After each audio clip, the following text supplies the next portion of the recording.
What's going on, everybody? Today I'm going to bring you my movie review for Bird Box. Now, this is Sandra Bullock's newest movie that she just came out with, and it is a Netflix original movie, so if you have Netflix, then it's free to watch, and it's up now. It came out last Friday, and I know I'm getting this out on this Monday, Christmas Eve. I'm sorry about that. I've just been a little busy throughout the weekend, haven't had a chance to sit down and watch it, but I'm getting it out now, and yeah. I did see a trailer for this when I got on Netflix one day. It looked interesting. I read up on it. I liked the concept of it. So I was really looking forward to watching this one and, bringing you guys a review of it. And also because it has Sandra Bullock in it, who is, a really good actress. And it has John Malkovich in it. Those are really the two big named actors that's in it. They have a bunch of other pretty decent actors in it. I just don't know their names. But yeah, so I was looking forward to it. Finally got a chance to sit down and watch it. And boy, did it let me down. This movie is 2 hours and 10 minutes, I want to say. Very slow. And the way that they told this story and, the dialogue and everything about it, I don't know, I couldn't get into it. I felt like everything was very anticlimactic, that the movie didn't really do anything, and it could have literally been a 15 to 30 minute type little short.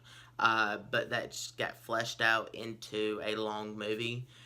And, the characters weren't interesting. I didn't really care for them. John Malkovich as an actor, I really felt like they underused him. I felt like either he was playing the wrong character or they just did not use his true acting abilities to do anything. Sandra Bullock also really wasn't bringing her A game to this movie. I felt like she was overacting to everything, very dramatic scenes, and it was just she just truly, I don't think that she probably cared about this movie for some reason. That's the sense that I got. Yeah, very interesting concept. I like the concept of, of these creatures. If you look at them, you can't look, so you have to go around blind. I really do like that. It's kind of like A Quiet Place, which A Quiet Place came out, and that was honestly amazing. But this one, I felt like, honestly, because how they did it was, it starts off in present day with her and the kids, she's telling them we're going to go on a journey, it's going to be dangerous, it's going to be the most dangerous thing that we've ever done, and then it goes from there where they're in the boat and it's going down the river and stuff like that, and then it jumps back 5 years and it starts telling us, on the day of the outbreak and stuff like that, it's just showing the world and showing what happened and some of the characters that she came across, and that's how John Malkovich fits into it because he's in the flashbacks. And I felt like that really is probably their biggest fault, is jumping back and forth, because I truly didn't care about how this started. I truly, they were showing off how they started and how they got to kind of the point that they're at. And I don't need to see it, because it's every other post-apocalyptic world with a disaster or like zombies or whatnot. It's every single thing. You find great people, you want to be trusting, and it doesn't work out. They end up betraying you. Let the wrong person in, they end up betraying you, yada yada yada, and so on and so forth, until you don't trust humans anymore. And that's really where that's all that happened in the whole movie, is basically in the past until they get caught up, and then they kind of go back to present day, but really it's the past still, until it gets to the opening scene that happened. It's really weird on how they did it. I really felt like it was very, anticlimactic. It didn't need to happen that way. I felt like maybe they should have just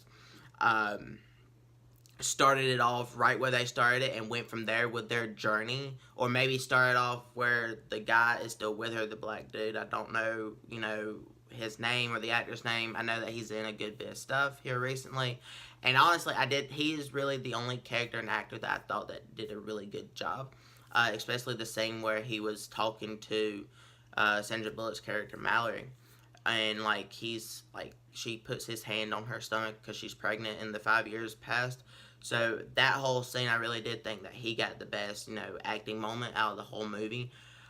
So maybe, start with them, Mallory and the black dude, maybe start with them after the house, after everything, already with the kids, into the woods and stuff, and everything that was leading up to the opening scene that they did, and then on with their journey, down the river, all the stuff, maybe give them a couple more obstacles, just don't show us the intro and like setting up the whole post-apocalyptic world and use the same basic scenario that every person has to come to realize. If they would have done something different or done a different take on the opening, then maybe I could understand, going back and forth. But I honestly couldn't. I found this movie very boring. I feel like it has a really good concept and really good premise. Really good actors attached to this.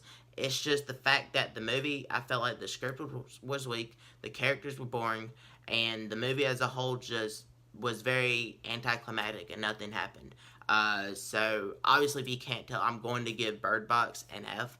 I really did not like this movie. I like the concept, like I said. I feel like if they would have done things different, maybe take a note out, like a Quiet Place book, and maybe show a little bit of like beforehand, but really not just let you jump into this world and kind of figure it out. Like the characters already know everything. Maybe then, because you can set up all these different obstacles and stuff, and like I would have liked to see more of the journey with her and the kids going down the river or stuff like that, getting to the new safe haven. But yeah, guys, if you check this one out, let me know down in the comments what you thought of it. I wouldn't check it out personally, but if you have Netflix and you want your own opinion of it, who knows? Maybe you'll like it, maybe you won't. Just let me know down in the comments if you saw it. Also, what's your favorite John Malkovich and Sandra Bullock movie? Or also, what's your favorite Netflix original movie that they've came out with? But yeah,